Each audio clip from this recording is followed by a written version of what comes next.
relapse on alcohol would really take some work in my life today, right? The program, that process, the 1, 2, 3 that we talked about at the beginning, made that decision, right?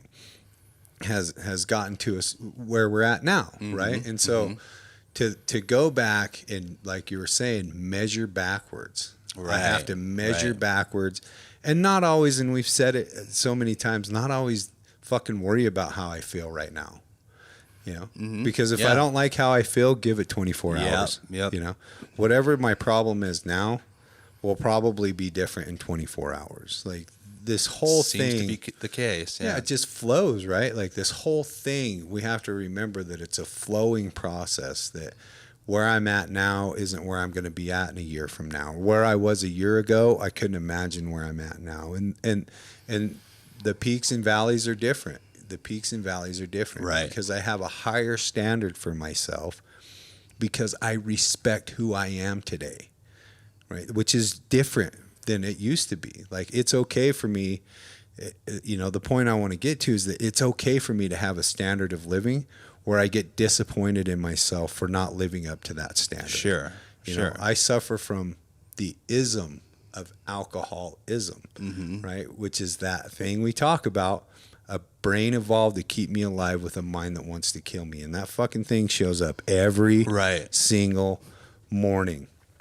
The minute I open my eyes, the fight is on, and I have to start making decisions that are going to lead me into a better place. They're going to lead me to the place where I want to be as a leader and a friend and a husband and, the guy that's sitting on this side of the table. The process never stops. Never fucking stops. Right. Yeah. Yeah. Well, and I appreciate that you said that, because like I feel like it's important for me to remember that it is something I have to do on a daily basis. Like, I have to make that decision every morning, because you're absolutely right. Like, that the ism can manifest itself in so many different ways for me. Like, even if it's just a negative thought gone sideways, and that negative thought will really take me to a place where I'm looking to sabotage anything, and then I'm disconnected from the people, places, and things around me, and the things that bring me joy. And there's no telling where that road can take me. Like, the mind wants me to drink again. There's no doubt. Why? And again, like, how great is it, though, that we're able to at least recognize that and apply that to our affirmation of that same decision to stay sober? Like, right? Like, the mind wants me to drink again.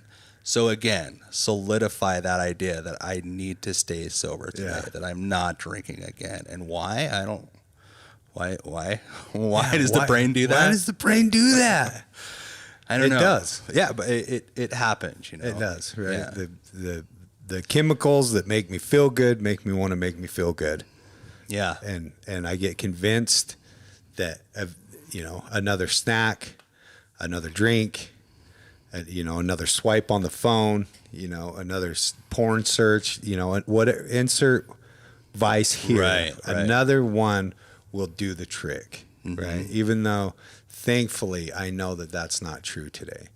It's more about the discipline that I have in my life, the ability to make the decision to do the next right thing, regardless of how I feel, is what seems to be the character builder that I've been looking for my entire life, which has put me in a place where I respect myself enough to do this on a daily basis. So, all great shit, all really good stuff, but making a decision isn't always easy, but it is necessary. Right. You will never progress in life if you don't make the decision and then make the decision to follow through with that, right?